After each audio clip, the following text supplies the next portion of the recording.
All right, continuing on and trying to replace the one-way bearing, and you got to get the axle removed from there. Excuse me, that's the front axle, not front drive shaft removed from the engine. In order to do that, you got to move the front axle.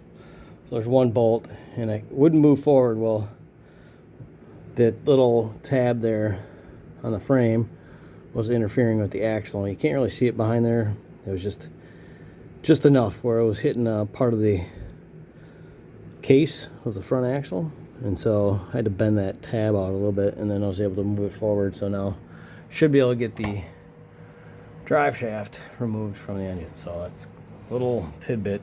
So if you're hitting something and you can't move the axle forward, that's probably the problem.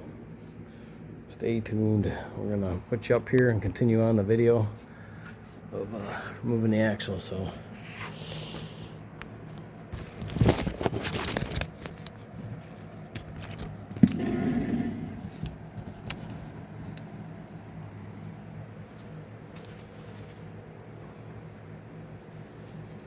gloves on here.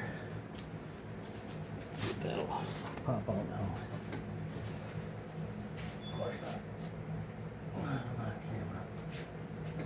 It's supposed to. The reader is like a 1/2 inch. I don't want to go forward anymore. Let's see if we can get it come forward some more. There we go. I'll pull forward on the axle. Looks like it's not quite enough.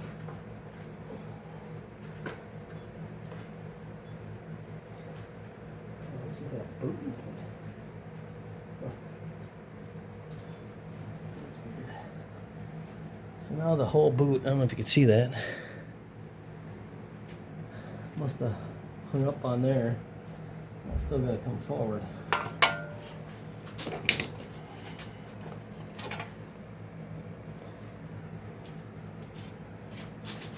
It looks like the boot.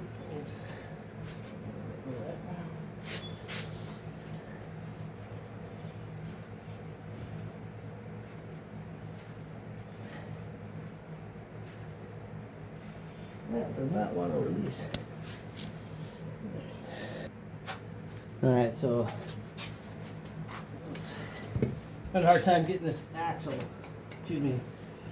drive shaft forward, but it must be spring loaded in here. I didn't realize that, so I really just took my hammer and pushed on it really hard. Finally released, so got that. So it's interesting. Just looks like this boot should go all the way up here.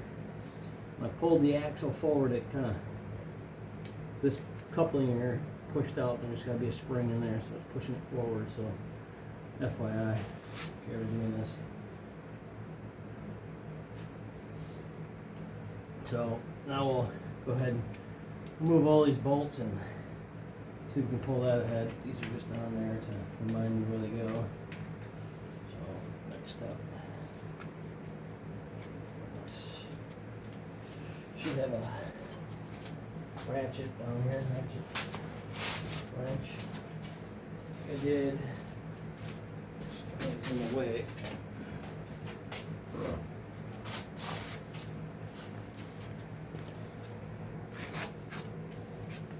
I moved you a little bit, so past.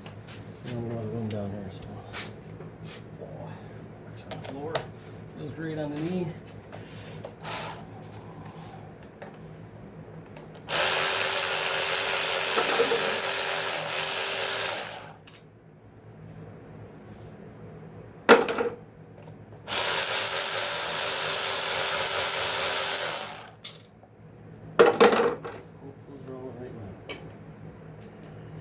So this one down here, I watched a guy in a video, he said, leave that attached. So these two pieces stay together. These two pieces stay together when you pull it apart.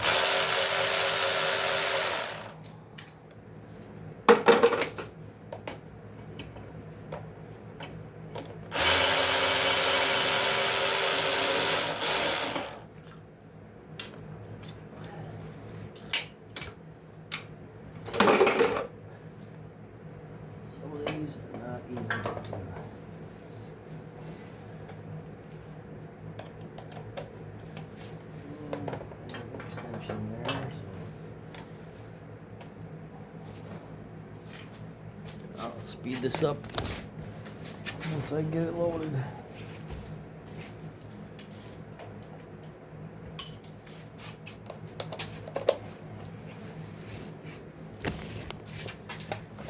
Using a ratchet wrench, whatever you want to call it, to swap back and forth, use an extension and short and long socket. Get in there.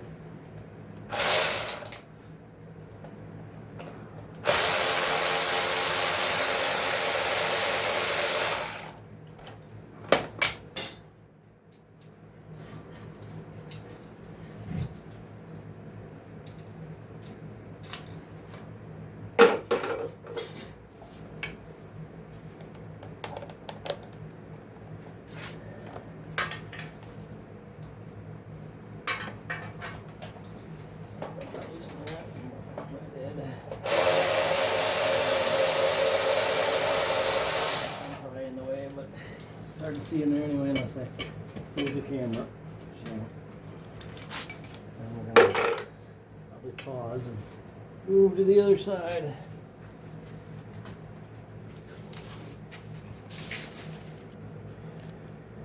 All right, here we are on the other side. So like I missed one here.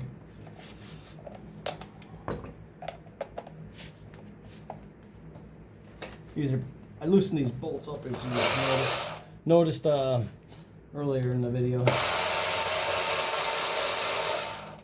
want to try to speed things up using a ratchet wrench. Leaking some more antifreeze.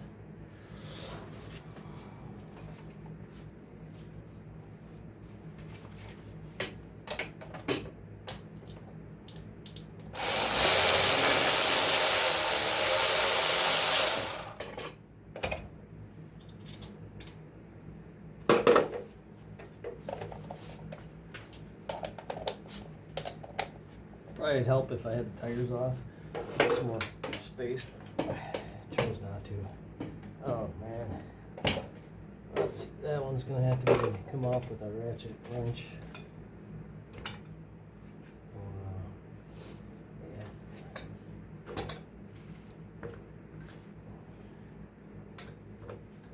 All right.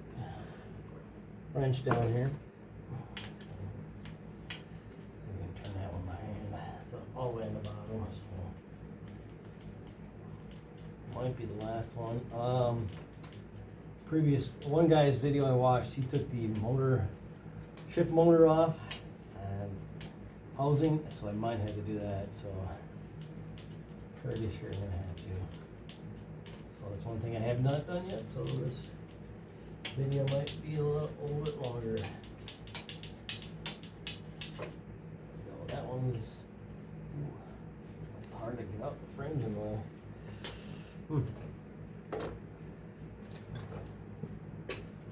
Tricky.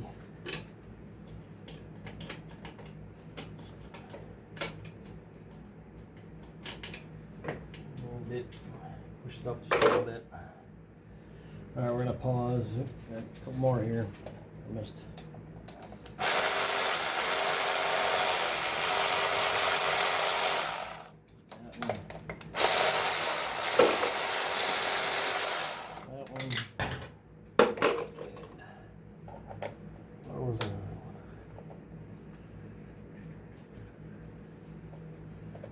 Down here.